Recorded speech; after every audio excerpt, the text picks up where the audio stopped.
ବାଣ୍ଟିଛୁ ଭୋଜି କରୁଛୁ ଏବେ କ'ଣ କରିବୁ?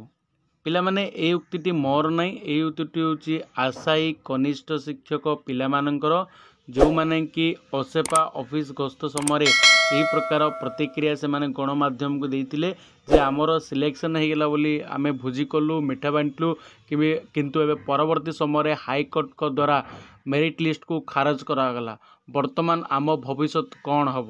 ସେ ପ୍ରକାର ପ୍ରତିକ୍ରିୟା ତୁମର ଦେଇଛନ୍ତି ହଜାର ହଜାର ଆଶାୟୀ ପ୍ରାର୍ଥୀ ଯେଉଁମାନେ କି ଜୁନିୟର ଟିଚର ହେବାର ଲକ୍ଷ୍ୟ ରଖିଥିଲେ।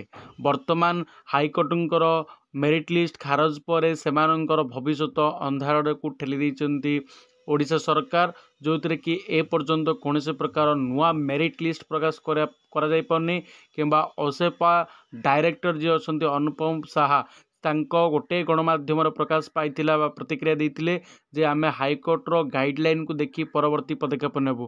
କିନ୍ତୁ କୋଡ୍ ଅଫ୍ କଣ୍ଡକ୍ଟ ଲାଗୁ ହେଇଛି, କିନ୍ତୁ ଏପର୍ଯ୍ୟନ୍ତ କୌଣସି ପ୍ରକାର ମେରିଟ୍ ଲିଷ୍ଟ ପ୍ରକାଶ ହେଇନି। ଜଏନିଂ କଥା ତ ଛାଡ଼ି ଦିଅ, ଏବେ ମାନ୍ୟବର ହାଇକୋର୍ଟଙ୍କର ରାୟ କ'ଣ ଥିଲା ଯେ ଏବେ ଜିଲ୍ଲାୱାରୀ ବା ଡିଷ୍ଟ୍ରିକ୍ଟ ୱାଇଜ୍ ମେରିଟ୍ ଲିଷ୍ଟ ପ୍ରକାଶ ପାଇବ।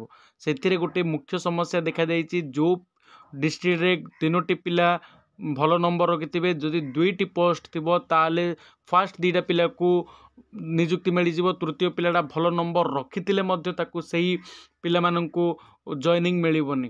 ମାନେ ମେଧାବୀ ଛାତ୍ରମାନେ କଟିଯିବେ ଏବେ ନିଯୁକ୍ତି ପାଇବା କ୍ଷେତ୍ରରୁ।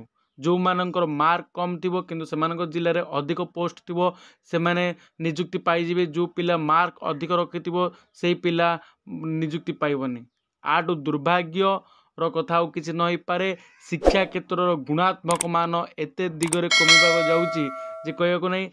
ତାପରେ ଏହି ପ୍ରକାର ଗୋଟିଏ ସିଷ୍ଟମ୍ ଗଭର୍ଣ୍ଣମେଣ୍ଟଙ୍କ ତରଫରୁ ବାହାର କରାଯାଇଛି ବା ହାଇକୋର୍ଟଙ୍କ ତରଫରୁ ମତ ଦିଆହେଲା, ଯେଉଁଥିରେ କି ଶିକ୍ଷାର ମାନକୁ ପୁରା ଦଳି ଚକୁଟି ମୁକୁଚି ଦେବା ପାଇଁ ବସିବାରେ ଲାଗିଛି। ଏବେ ତ କରୋନା ପରେ ଶିକ୍ଷାର ଗୁଣାତ୍ମକ ମାନ ବହୁତ ମାତ୍ରାରେ କମିଯାଇଥିଲା। ବର୍ତ୍ତମାନ ଏବେ ଯେଉଁ ପ୍ରକାର ମେରିଟିଆଲ୍ ଷ୍ଟାଟସ୍ ବା ମେରିଟ୍କୁ ଦେଖିକି ଯେଉଁ ପ୍ରକାର ତୁମର ନିଯୁକ୍ତି ପ୍ରକ୍ରିୟା ଦିଆହେଉଛି, ସେହି ପ୍ରକ୍ରିୟାରେ ଯଦି ନିଯୁକ୍ତି ଦିଆଯାଏ ତାହେଲେ ପିଲାମାନଙ୍କର ଭବିଷ୍ୟତ ଅନ୍ଧାର ହେଇଯିବ। କାରଣ ଶିକ୍ଷାର ଗୁଣାତ୍ମକ ମାନ ଆଉ ପୁରା ନିମ୍ନ ଗତିକୁ ଚାଲିଯିବ।